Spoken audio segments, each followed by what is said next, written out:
everybody, it's Andrew Gaffney with Retail Touchpoints. I'm here at the NRF Big Show, and I'm joined by Kevin Stadler with 4R Systems. Thanks for joining me, Kevin. My pleasure. Good to see you again. So we're hearing a lot of buzz around machine learning. It's a big area, but tell us a little bit about some of the realities, what people are seeing on day to day. Yeah, absolutely. I think at the outset, everybody's now excited about machine learning, predictive analytics, and it makes good sense. I mean, retail is just a data production factory. Lots of points with what we're seeing with omni-channel as well as the others. But the reality is machine learning, as good as it can be, and artificial intelligence, as good as it can be, you have to understand it and you have to put it in the right context.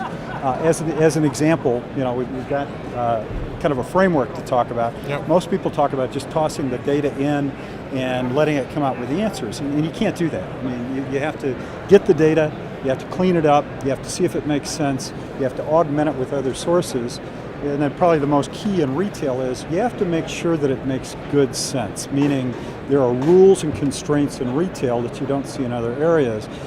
We always look at it, we call it curiously, what is the spurious correlation that could occur, and this is just one that we see as an example. You take a lot of data and you look at it and you see if it makes sense and what you need to do with it, and this is a true real-world example of a correlation is exceptionally high between per capita cheese consumption and the number of people who die by being tangled in their bedsheet.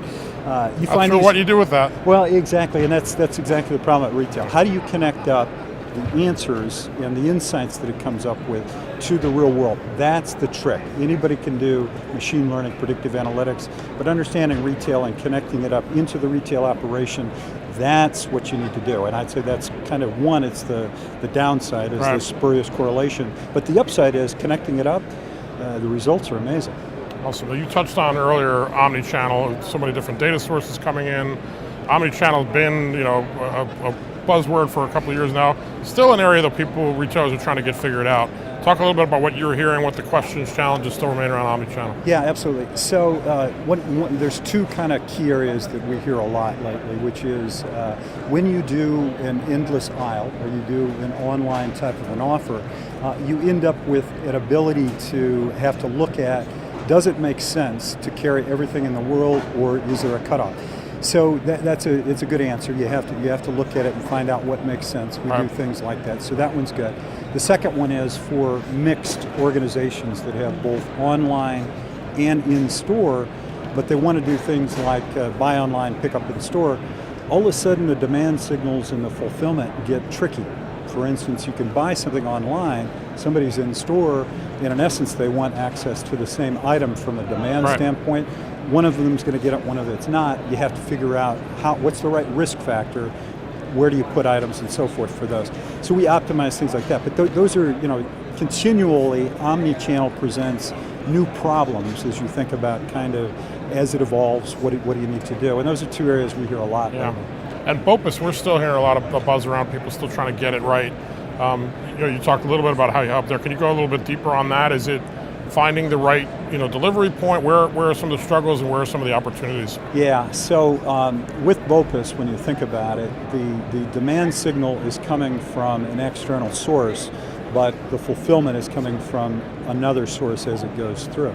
So in order to drill into it, over time what you have to figure out is what is the correlation geographically between the online demand and the fulfillment, and then you have to understand cleanly two demand signals.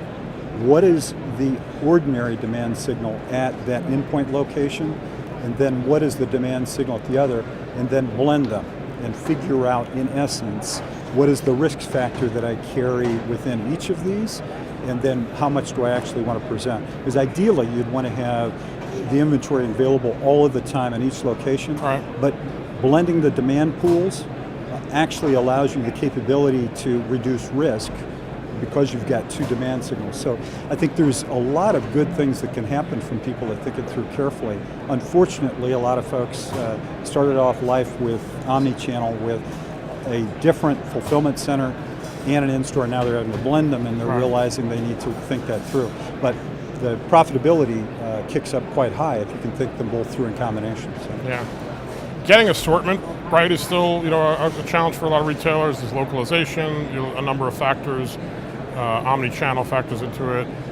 What are some of the big things that you're still hearing there in terms of what retailers are struggling with? What are they trying to get get assortment right? Yeah, assortment's a huge area right now. Whether it's from SKU rationalization or trying to find out what do I need to buy in the future that I need to put into each of these, and as you pointed out, localization. If you look out in the marketplace, the traditional way to think this through has either been, one, I think through my assortment from a very business process oriented. Two, I can have loyalty data, shopper level data as it goes through. Or three, come up with something brand new, which is where we want. And the reason why is the first one doesn't get you optimization.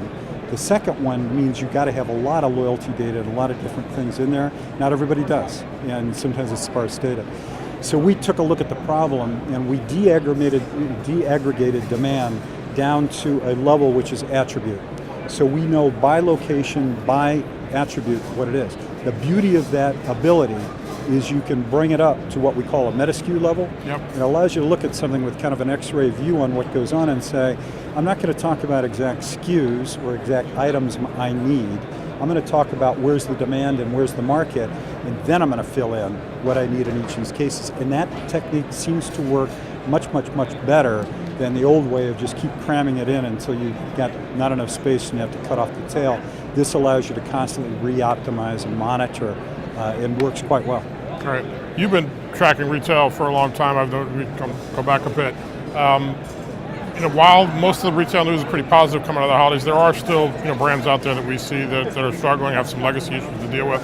One of the things that you and I talked about earlier is it's unfortunate that a lot of them don't realize until they're pretty late in the trouble area that they need these kinds of answers. Yeah. Is that some of what you're seeing, and what would be the right time to sort of get that sort of wake-up call? Absolutely have the issue with retail right now that unfortunately people know what they want to be in the future, but don't take immediate action to take a step to get there. Yeah. And so therefore end up in this bad situation of having to overreact rather than underreact. So the long-term planning, unfortunately, is something that we are seeing. People are looking at this very turbulent environment with bricks and mortar operators which are going out of business.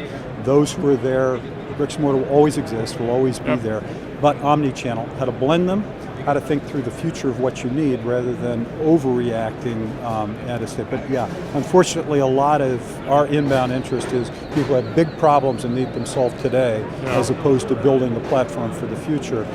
And I think it's a sign of the times, is there's a lot of reactiveness and a lot of reaction to stock market as opposed to charting a course in the long run. Great. Well, I appreciate making time, Kevin. Always good to catch up. Yeah, my pleasure. Always great to see you. Yeah, All right, thanks, everybody.